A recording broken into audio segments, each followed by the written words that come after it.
Assalamualaikum warahmatullahi wabarakatuh. Perkenalkan, saya Krisna Rahayu, CPNS Kementerian Agama yang saat ini sedang bertugas sebagai guru ahli pertama guru IPA di MTSN Tanjung Balai. Saya berasal dari Angkatan 14 Kelompok 2 dan saat ini sedang mengikuti pelatihan dasar yang diselenggarakan oleh Balai Diklat Keagamaan Medan. Sekarang, saya akan menjelaskan tentang Smart ASN sebagai bentuk pemenuhan tugas individu pada agenda 3. Pada Smart ASN terdapat 4 hal penting. Yang pertama, digital skill, yang kedua, digital ethics, yang ketiga, digital culture, dan yang keempat yaitu digital safety. Saya akan menjelaskannya secara satu persatu. Yang pertama, digital skill. Digital skill adalah kemampuan untuk menggunakan perangkat digital, aplikasi, dan sistem teknologi informasi secara efektif dan efisien. Ini mencakup berbagai keterampilan, mulai dari dasar hingga lanjutan, yang memungkinkan seseorang untuk berinteraksi dengan teknologi dalam kehidupan sehari-hari, pekerjaan, dan pendidikan. Contoh implementasi digital skill dalam pembelajaran IPA bisa terlihat dalam berbagai aktivitas yang memanfaatkan teknologi untuk meningkatkan pemahaman siswa terhadap konsep-konsep sains.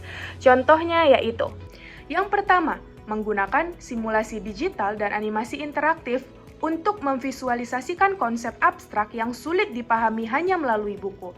Yang kedua, melakukan praktikum virtual atau virtual lab untuk melatih keterampilan ilmiah meskipun tanpa laboratorium fisik. Yang ketiga, menggunakan mikroskop digital. Hal ini bertujuan untuk melihat bentuk sel supaya pembelajaran tidak bersifat abstrak.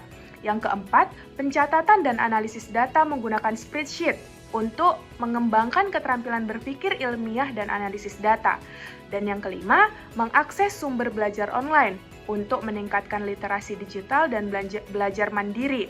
Contohnya, mengakses YouTube Edu dan jurnal ilmiah sederhana. Lanjut ke Smart ASN yang kedua, yaitu Digital Ethics atau etika digital. Ini merupakan seperangkat prinsip dan norma moral yang mengatur perilaku seseorang saat menggunakan teknologi digital, termasuk internet, media sosial, perangkat lunak, dan perangkat elektronik lainnya. Contoh implementasi Digital Ethics atau etika digital dalam pembelajaran IPA yaitu, yang pertama, mengutip sumber secara benar. Misalnya, siswa diminta membuat makalah tentang perubahan iklim, dan siswa menyebutkan sumber gambar, data, atau informasi yang diambil dari internet. Yang kedua, berperilaku sopan dalam diskusi online. Misalnya, kelas berdiskusi tentang isu lingkungan di forum Google Classroom, dan siswa menyampaikan pendapat dengan bahasa yang sopan dan menghormati pandangan teman lainnya. Yang ketiga, melindungi privasi diri dan teman. Contohnya, siswa membuat video eksperimen IPA bersama kelompok dengan tidak mengunggah video ke YouTube atau media sosial tanpa izin dari semua anggota kelompok.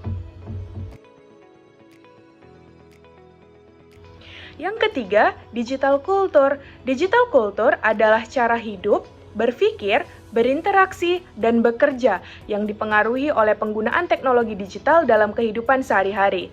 Hal ini mencakup nilai-nilai, kebiasaan, norma, dan perilaku masyarakat yang terbentuk akibat kemajuan teknologi digital seperti internet, media sosial, AI, dan perangkat digital lainnya.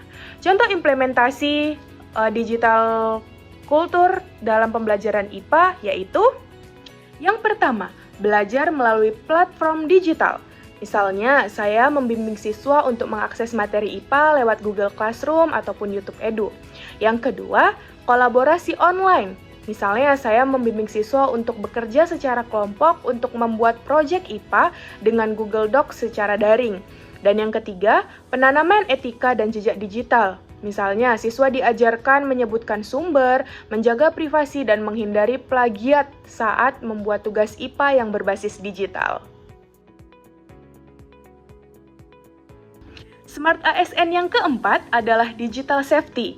Digital safety adalah upaya untuk melindungi diri, data pribadi, dan perangkat digital dari berbagai macam ancaman saat menggunakan teknologi dan internet.